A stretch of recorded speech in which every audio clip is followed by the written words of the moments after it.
రూపాయలు 2000 చేసి నేను హామీలను నెరవేర్చాను.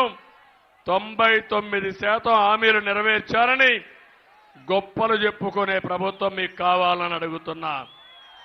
అంతేకాదు 5 ఏళ్లలో పెట్రోల్ డీజిల్ ధరలు పెరిగాయా లేదా? ధరలు పెరిగాయా లేదా? ఏమమ్మా నిత్యావసర వస్తువులు కొంటున్నారా మీరు? కడుపు నిండా తిండి తినే పరిస్థితిలో ఉన్నారా మీరు? అన్ని పెరిగిపోయినాయి. కడాన మీరు చూస్తే ఆర్టీసీ రేట్లు పెరిగాయా లేదా?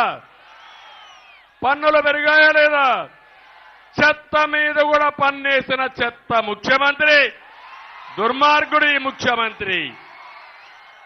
అంతేకాదు ఈరోజు మీరు ఒకసారి చూస్తే విధ్వంస పాలన. తమ్ముళ్ళు మా పిల్లలున్నారు ఇక్కడ. కోనసీమ అందాల సీమ, ఈ కోనసీమ. సినిమాలు ఏదైనా చూడాలంటే, అందాలు చూపించాలంటే మొట్టమొదటి చూపించేది మా పవన్ కళ్యాణ్ గారితో సహా అందరూ కూడా కోనసీమనే. ఇప్పుడు అంబేద్కర్ కోనసీమ. నేను ఒకటి అడుగుతున్నా ఇక్కడుండే వాళ్ళని, ఇక్కడ ఎవరన్నా చెడ్డ వ్యక్తులు ఉన్నారా తమ్ముళ్ళు అని మిమ్మల్ని అడుగుతున్నా. ఎవరైనా వస్తే మంచి నీళ్లు ఇమ్మంటే కొబ్బరి నీళ్లు ఇచ్చే మనస్తత్వం ఈ కోనసీమ వాసులది. ఎప్పుడో కాటన్ కట్టాడు ధవళేశ్వరం బ్యారేజ్, అవునా కాదా? ఇప్పుడు కూడా మీరు ఆరాధిస్తారు, అవునా కాదా?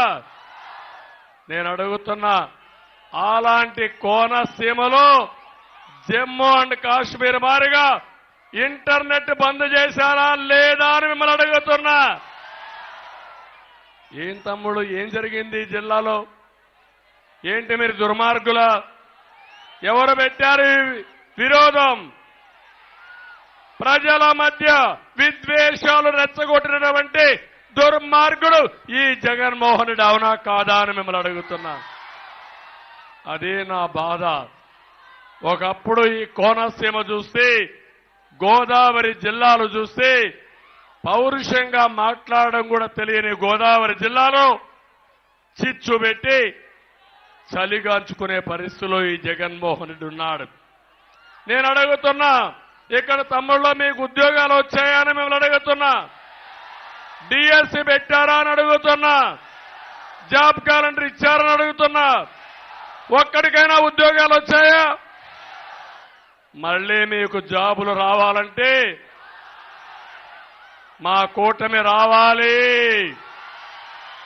అప్పుడే ఇక్కడుండే యువతకు ఉద్యోగాలు. అందుకే నిర్ణయం చేశాం, అధికారం వస్తానే మొదటి సంతకం మెగా డిఎస్సి పైనే పెడతాం. అది మా కమిట్మెంట్. అందుకే మీకు హామీ ఇస్తున్నా, మీ అందరికీ ఉద్యోగాలు ఇచ్చే బాధ్యత మాదని మీ అందరికీ హామీ ఇస్తున్నా. తమిళలో ఇక్కడే గోదావరి ఉంది, ఇసుక దొరుకుతా ఉందా మీకు? ఒకప్పుడు తెలుగుదేశం హయాంలో 1000 రూపాయల ట్రాక్టరు, ఇప్పుడు ఎంత తమ్ముళ్ళు? 5000, అవునా కాదా? 5000 ఎవడికి పోతుంది ఈ డబ్బులు? ఎవరు తినేస్తున్నారు?